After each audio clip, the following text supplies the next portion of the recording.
Bienvenue à tous sur le Flashback, l'émission qui vous replonge dans les moments les plus mythiques de la NBA. Aujourd'hui, on vous raconte l'histoire d'un titre légendaire marqué par la démonstration de force d'un joueur hors du commun. L'avènement au plus haut niveau d'un jeune prodige capable de porter une équipe de vétérans sur ses jeunes épaules. Dwyane Wade, accompagné de Shaquille O'Neal et du Heat de Miami, a durant les playoffs 2006 joué des matchs entrés dans la légende de la franchise floridienne. Vous l'avez compris, on va vous parler du premier titre remporté par le Heat au cours de la saison 2005-2006. Alors on prend notre machine à remonter le temps et on vous emmène à l'American Airlines Center en ce 20 juin 2006 pour le Game 6 des finales NBA entre les Dallas Mavericks et le Heat de Miami. Vous êtes prêts? Let's go!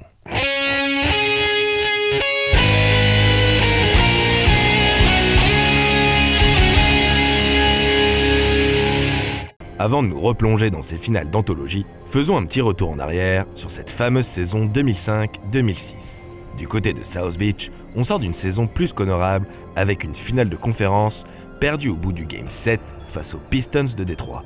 Avec un Wade qui entre dans sa 3e année et un Shaquille O'Neal âgé de 33 ans, mais toujours All-Star et performant, Stan Van Gundy avance avec quelques certitudes. Néanmoins, le head coach est contraint de quitter son poste en décembre pour s'occuper davantage de ses proches. J'ai pris cette décision pour une seule raison. J'aime ma famille. Je devais faire un choix et pour moi, ce choix était clair. Pat Riley, président et ancien coach du Heat de 1995 à 2003, est alors contraint de reprendre du service sur le banc de Miami. 4 fois champion avec les Lakers époque Showtime, Riley est une référence dans le paysage de la NBA et son retour sur le banc du Heat ne peut qu'être une bonne nouvelle. L'équipe tourne plutôt bien durant la saison régulière, malgré des résultats en dents de scie, et termine 2e de la conférence Est derrière les Pistons. Dwyane Wade, avec ses 27 points de moyenne par match, est le moteur de cette équipe. Double All-Star, l'arrière est une étoile montante de la ligue. À 24 ans, le 5e choix de la draft 2003 est un attaquant formidable, et ses highlights éblouissent les rétines des fans du monde entier. Derrière, le Shaq pèse 20 points par match et constitue toujours une menace de poids dans les raquettes adverses. Les deux hommes forts du Heat sont épaulés par des joueurs expérimentés comme Jason Williams, Alonzo The Morning, Antoine Walker, Gary Payton ou encore James Posey. Le groupe arrive en play-off avec quelques certitudes mais doit faire face à une conférence ultra homogène. Au premier tour, l'effectif floridien est opposé aux Bulls du meilleur 6e homme de la saison régulière, Ben Gordon. Après 2 défaites à Miami, les Bulls du Britannique, bien épaulés par l'Argentin Nocioni et Kirk Heinrich, vont remporter les 2 matchs à domicile pour revenir à hauteur du Heat. Après une victoire facile lors du Game 5, O'Neal va sortir un match de titan au cours du match 6 pour écarter des Bulls vaillants mais trop limités. 30 points, 20 rebonds et 5 passes pour Big Cactus qui finit la série en beauté et permet à son équipe d'avancer vers les demi-finales de conférence. L'équipe de Pat Riley reçoit les Nets et leur tandem de stars, Jason Kidd et Vince Carter. Les 30 points de moyenne sur la série de Carter ne font qu'illusion. La puissance collective floridienne est trop bien rodée pour une formation new-yorkaise limitée et dépendante des exploits de Vinsanity et de Kidd. Surpris lors du match 1, Miami enchaîne 4 victoires d'affilée pour se qualifier en finale de conférence. C'est désormais un duel au sommet qui attend le Heat. Les champions en titre de l'Est veulent en découdre avec Wade et sa bande. Les Pistons sont sûrs de leur force et sont prêts à en découdre avec leurs dauphins de la saison régulière. Premier de la conférence, les Pistons viennent d'écarter les Bucks, puis les Cavs du jeune prodige LeBron James au terme d'un match 7 ultra défensif. L'équipe de Flip Saunders s'articule toujours autour de cette défense intraitable qui lui avait permis de gagner le titre 2 ans auparavant face aux Lakers de Shaq et Kobe. Ben et Rasheed Wallace comptent bien limiter une nouvelle fois le pivot le plus dominant de la ligue.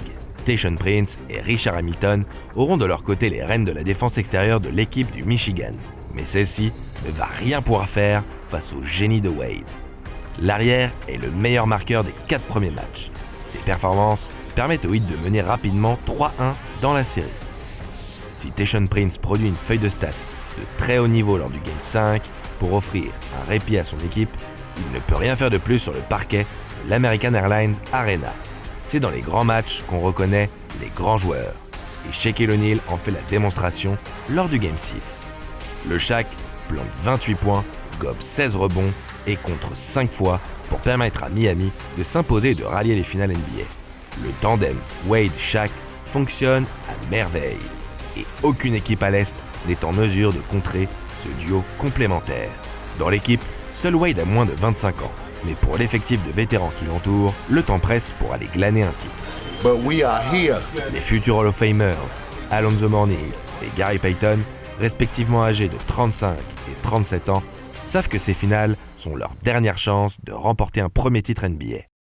Désormais, un génie d'un nouveau genre se dresse face à l'armada rouge et blanche.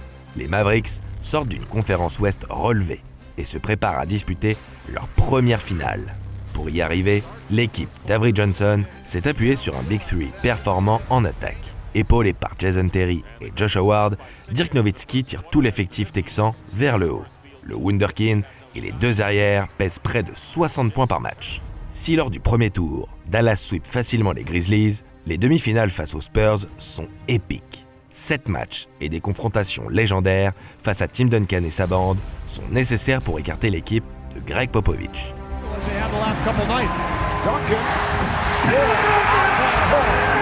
Popovich went down the sidelines. 21 points for Ginobili, 19 in the second half. Nowitzki goes right at Bowen. And the foul! Taking a 3-point lead late. Looks like they're going to close out the series. En finale de conférence, la tâche est légèrement plus facile face aux Phoenix Suns. Orphelins d'Amar'e Stoudemire blessés, les Suns comptent sur leur MVP Steve Nash et leur role-player précieux pour bousculer les Mavs. Contre toute attente, c'est le MIP de la saison, Boris Dio, qui se mue en leader offensif le temps d'une série. Le Français score 34 points dès le premier match pour arracher le Game 1. In this third quarter, Nash, Dio, good hands, and he stuffs. What a play by Boris. Néanmoins, l'immense Dirk Nowitzki va clore les débats en livrant une série de très haut niveau. Assumant son statut de franchise player, l'Allemand porte Dallas sur ses épaules et élimine les Suns. Il livre un Game 5 d'anthologie avec 50 points et 12 rebonds. Il montre au monde entier qu'il fait partie des meilleurs joueurs de toute la ligue. Les 30 points de Boris lors du Game 6 ne suffiront pas. Les Mavs filent en finale NBA et s'en vont affronter le Heat de Miami. Plus qu'une opposition de style, c'est un affrontement au sommet qui oppose les deux équipes. À l'intérieur, O'Neal va devoir répondre au style particulier, mais tellement efficace, de Nowitzki. Les lignes arrière expérimentées du Heat vont s'affairer à contenir la virtuosité offensive de Jason Terry et Josh Howard. L'ambiance est électrique à l'occasion du premier match des finales dans le Texas.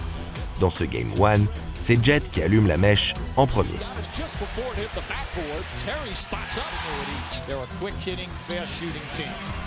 Agressif tout au long du match, il plante 32 points pour offrir la victoire à son équipe, 90-80. À domicile, Dallas est intraitable et s'impose aisément lors du deuxième match. O'Neal est contenu défensivement et score seulement 5 petits points. Wade livre quant à lui un match très moyen avec 23 points à 6 sur 19 au tir. À Miami, seul Antoine Walker surnage avec 20 points. De l'autre côté, Dirk score 26 points et capte 16 rebonds, tandis que Jerry Stackhouse marque 19 points en sortie de banc. À 2-0, Miami est déjà dos au mur et se doit de remporter ses 2 matchs à domicile pour rester dans la course. Côté Mavericks, on se voit déjà soulever le trophée Larry O'Brien. On les avait sweepés en saison régulière. Et là, on venait de remporter les 2 premiers matchs. Sur la saison, on en était à 4-0. On n'avait aucune raison de douter, dira plus tard Jason Terry. Dans les journaux locaux, il se murmure même que Mark Cuban prévoyait déjà sa tenue de défilé lors de la parade du trophée. On le sait, les matchs à domicile sont différents et le soutien du public est un avantage non négligeable lors des phases finales. Même l'immense Shaquille O'Neal se met à douter. Tout le monde sait que je brille lors des finales.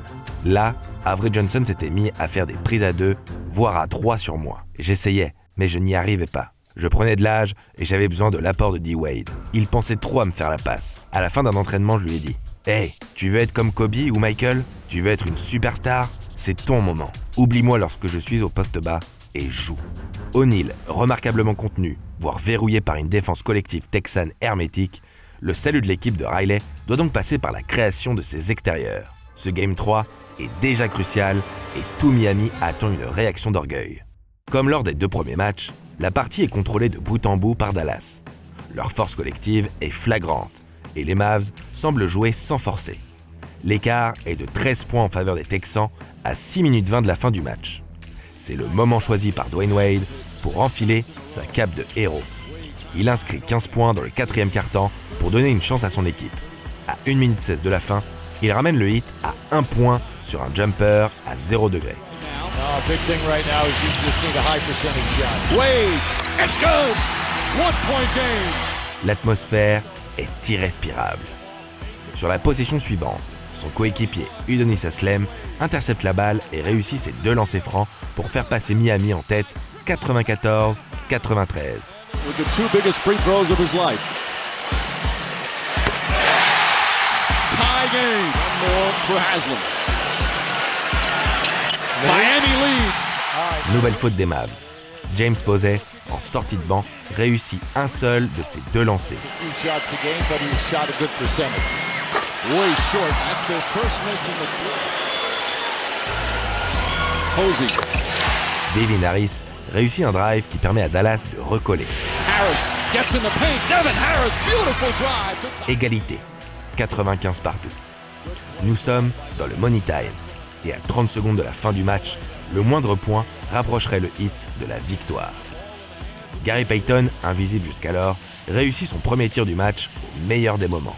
Suite au drive de Jason Williams, il feinte le tir à 3 points et entre dans le périmètre pour donner 2 points d'avance à son équipe à 9 secondes de la fin. Ce match, plein de rebondissements, donne une ultime frayeur aux fans floridiens. À 3 secondes du buzzer final, Haslem commet une faute sur Nowitzki. L'Allemand rentre son premier lancer. Mais le bruit assourdissant de l'American Airlines Arena finit par avoir raison de son adresse. L'Allemand succombe à la pression et loupe sa 2e tentative. Dallas ne reviendra pas. Grâce aux exploits de sa jeune star et à la clutchitude de son vétéran, c'est toute une équipe qui se remet à rêver. Dans les 6 dernières minutes, Wade était devenu une force de la nature. Je n'avais jamais rien vu de tel, dira plus tard le coach assistant Eric Spoelstra. Cette victoire permet à Miami de reprendre confiance et d'aborder le Game 4 avec plus de certitude. Sur sa lancée, Flash réalise un nouveau match de haut niveau avec 36 points et Miami l'emporte aisément 98-74. Pour nous, c'était une nouvelle série qui débutait, affirmera plus tard Alonzo Mourning.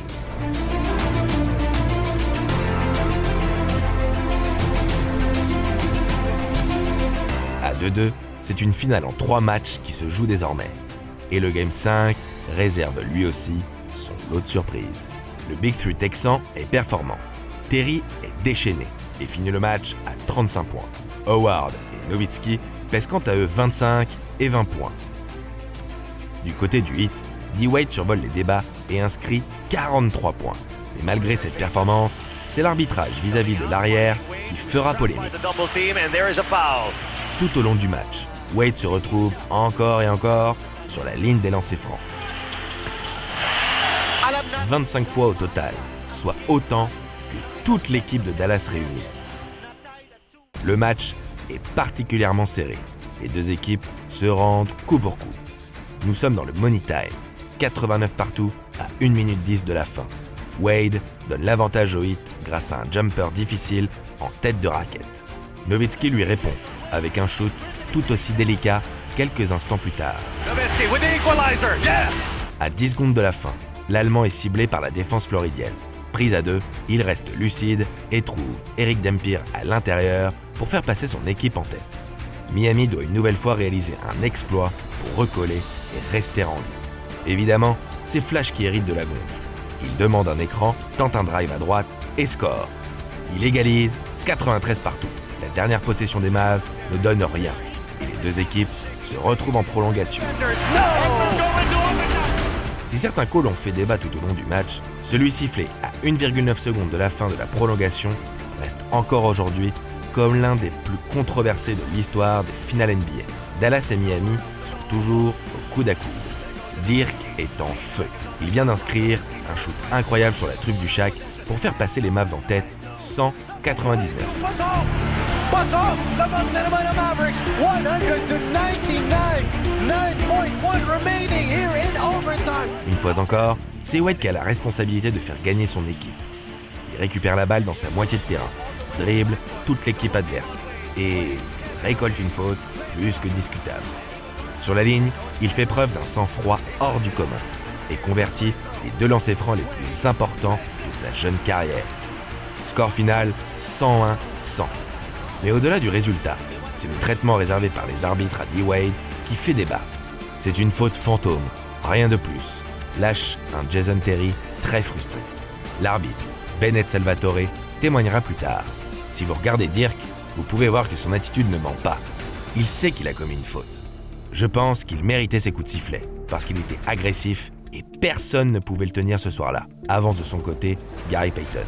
Le Heat vire en tête dans ses finales et à 3-2, l'équipe de Pat Riley a l'occasion de conclure la série sur le parquet des Mavs. Et le Shaq connaît l'importance cruciale de ce Game 6. Avant de nous envoler pour Dallas, j'ai checké les valises de tous les joueurs pour voir s'ils avaient bien pris des vêtements de change pour un seul match. Je voulais être sûr que dans la tête de mes gars, on allait à Dallas en étant sûr de ne jouer qu'un seul match. Le Game 6 allait être le dernier de cette série. Personne ne voulait jouer un Game 7 là-bas, renchérit Alonzo Mourning. À l'American Airlines Center, le public local pousse fort derrière ses joueurs pour arracher un ultime match dans ces finales dantesques. Dallas prend rapidement 12 points d'avance dans le premier quart-temps sous l'impulsion des leaders Nowitzki et Terry. Mais petit à petit, Miami revient dans le match. Udonis Haslem, Antoine Walker et bien sûr Dwayne Wade portent leur équipe. Le Shaq, toujours ciblé par la défense intérieure texane, voit son impact considérablement limité. À la mi-temps, le score est de 49-48 en faveur de Miami. Le troisième quart-temps est le moment choisi par Alonzo Mourning pour démontrer qu'il est toujours un grand joueur. L'ancienne superstar de l'équipe, désormais backup du Shaq, défend dur sur les Texans. Il termine le match avec 5 contre. Darrell Armstrong lui accorde énormément de crédit. Je peux vous l'affirmer, Alonzo Mourning a fait un troisième quart-temps d'enfer. Il les a portés vers la victoire par son énergie et sa défense. Il a changé le match. Je savais que j'approchais de la fin de ma carrière. J'ai joué ce match comme si c'était mon dernier. J'ai tout donné, confirme ce dernier. Miami est solide et tient bon face aux assauts des Texans. Tout au long du quatrième quart-temps, le Heat conserve son avantage au score.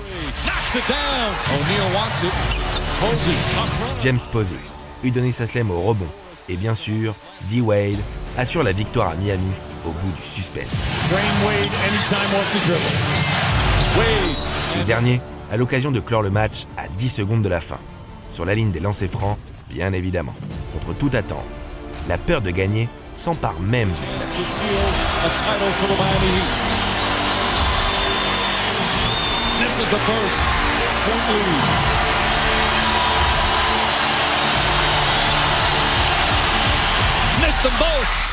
Et ces 2 échecs offrent une dernière chance à Dallas d'égaliser. Mais Terry rate sa tentative à 3 points sur l'ultime possession des Mavericks.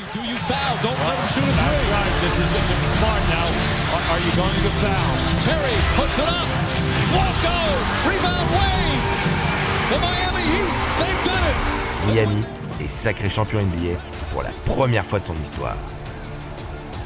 Le numéro 3 du Heat aura une nouvelle fois noirci la feuille de stats. 36 points, 10 rebonds, 5 passes, 5 interceptions et 3 contre au cours de ce Game 6. Mais surtout, il va 21 fois sur la ligne des lancers francs. Crédité de 34 points et 7,8 rebonds de moyenne sur la série, il est logiquement élu MVP des finales, à seulement 24 ans. Son Game 3 restera comme l'un des matchs les plus aboutis de sa carrière. Par moments, il a semblé être l'égal d'un Michael Jordan, d'un Kobe ou d'un Bird. Sa faculté à porter son équipe au scoring, en défense et dans les ultimes secondes du match rappelle inévitablement les tout meilleurs de notre sport. C'est probablement mon titre préféré, avec celui de 85 avec les Lakers. Ce Heat-là était une équipe de vétérans affamés menée par un génie. Une fois en play-off, l'équipe s'est métamorphosée, témoigne Pat Riley. À 33 ans, le Shaq voulait prouver au monde entier qu'il était encore un joueur de premier plan, capable de remporter un nouveau titre NBA sans Kobe. Payton et Mourning, les anciennes superstars de la ligue, couraient derrière ce titre depuis trop longtemps pour laisser passer l'occasion. Antoine Walker devait s'élever au niveau de l'événement, lui qui avait trop souvent déçu les espoirs placés en lui.